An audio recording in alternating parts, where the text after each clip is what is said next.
소방시설 관리사 취득만 하면 연봉이 1억이라는 소문 한 번쯤 들어보셨나요? 이 자격증에 대대적인 변화의 바람이 불고 있습니다. 2027년부터 응시 자격과 시험 과목이 달라지게 되는데요. 오늘 영상 하나로 소방시설 관리사의 역할, 연봉과 현실, 그리고 가장 빠르게 자격을 갖추는 법까지 완벽하게 정리해드립니다. 소방시설 관리사는 건물의 화재 안전을 책임지는 관리자입니다. 일정 규모 이상의 건물은 반드시 정기적인 소방 점검을 받아야 하는데요. 이때 점검표를 작성하고 시설에 이상이 없는지 진단하며 화재 취급 감독까지 수행하는 전문 인력입니다. 소방기술사 다음으로 공신력이 높은 자격증으로 대형 쇼핑몰이나 병원 같은 곳에서는 없어서는 안 될 필수 인력이죠. 업무 환경은 비교적 자유로운 편에 속합니다. 현장으로 바로 출근하고 퇴근하는 경우도 많으며 회사마다 다르지만 퇴근 시간이 비교적 자율적이죠. 종종 주말이나 야간 점검이 있을 수는 있으나 기본적으로 야근도 많은 편이 아니라고 합니다. 연봉은 억대 연봉이라는 말이 아예 틀린 말은 아닌데요. 초봉 5천에서 6천만 원 정도로 시작하며 경력이 쌓인 현직자들의 경우 평균 8천만 원에서 9천만 원, 베테랑의 경우 1억 이상의 연봉을 받기도 합니다. 그러나 높은 연봉만큼 책임도 무거운 법이죠. 현실적인 고충도 있습니다. 소방시설은 계단이나 구석진 곳에 많아 온종일 걷고 계단을 오르내려야 하기 때문에 이를 이겨낼 수 있는 체력이 뒷받침되어야 합니다. 그리고 내가 점검한 건물에서 사고가 나면 책임자로서 이에 대한 책임을 져야 합니다. 면허가 취소되거나 처벌을 받을 수 있겠죠. 소방시설 관리사는 건물의 화재 안전을 책임져야 하기에 기본적으로 꼼꼼하게 점검하는 게 당연합니다. 하지만 꼼꼼한 체크로 지적사항을 많이 찾아내면 건물주가 싫어하고 반대로 점검을 소홀히 하게 되면 법적 문제가 발생할 수 있는 샌드위치 상황에 놓이기도 합니다. 하지만 이러한 무게들을 견딜 수 있다면 직업적 자부심과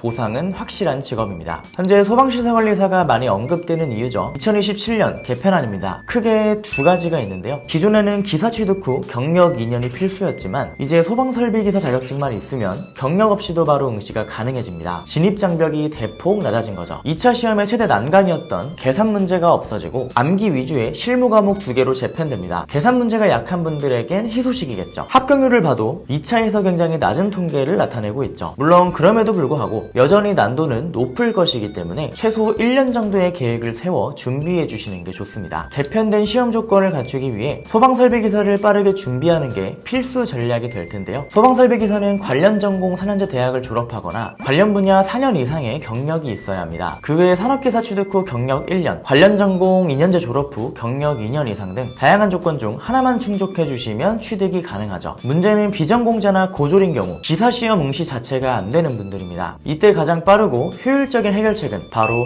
학점은행제입니다. 학점은행제는 교육부에서 운영하는 온라인 대학 제도로 모바일이나 컴퓨터로 수업을 들어 학점을 채우는 방식인데요. 온라인 수업뿐 아니라 전적대 학점, 자격증, 독학사 등 다양한 방법으로 학점 수료가 가능하여 단기간에 필요 학점을 이수할 수 있다는 장점이 있습니다. 또 저와 같은 담당 멘토와 함께 과정을 진행할 수 있어 플랜 설계, 성적 관리, 행정 안내 등 전반적으로 서포팅을 받으며 수월하게 학점 수료가 가능하다는 제도적인 특징이 있습니다. 소방설비기사 응시 자격은 학점은행제를 통해 106학점을 갖춰야 충족할 수 있는데요. 고졸은 1년이 조금 넘는 새학기, 전문대졸은 전적대 학점을 활용하여 한 학기 4개월, 대졸자는 한 학기에서 2학기로 4개월에서 8개월 플랜으로 준비하는 게 일반적입니다. 때문에 지금부터 준비하여 소방설비기사 응시 자격을 갖추고 빠르게 취득한다면 소방시설관리사 개편 이후 시험을 빠르게 준비하는 게 가능합니다. 진입장벽이 낮아지며 찾는 사람들이 많아 희소성이 떨어지지 않겠냐는 우려도 있는데 법적으로 관리사 채용이 필수인 구조이고 전문 자격증으로서 기회와 활용 범위는 여전한 만큼 관심 있는 분들이라면 지금 바로 움직여 기회를 잡는 것이 현명한 선택일 수 있겠습니다. 오늘은 소방시설관리사의 역할, 연봉과 현실, 그리고 가장 빠르게 자격을 갖추는 법까지 함께 알아봤는데요. 오늘 영상 내용에 대해 추가로 궁금한 점이 있거나 본인의 학력, 상황에서 소방시설 관리사를 준비하는 과정이 어떻게 되는지, 과정을 어떻게 시작해야 할지 막막하다면 댓글이나 우측 상단 참고하여 문의 주시면 과정 설명 및 시행착오를 줄이는 현실적인 가이드 잡아드리도록 하겠습니다. 저는 지금까지 레오멘토였고요. 다음 영상에서 뵙도록 하겠습니다. 감사합니다.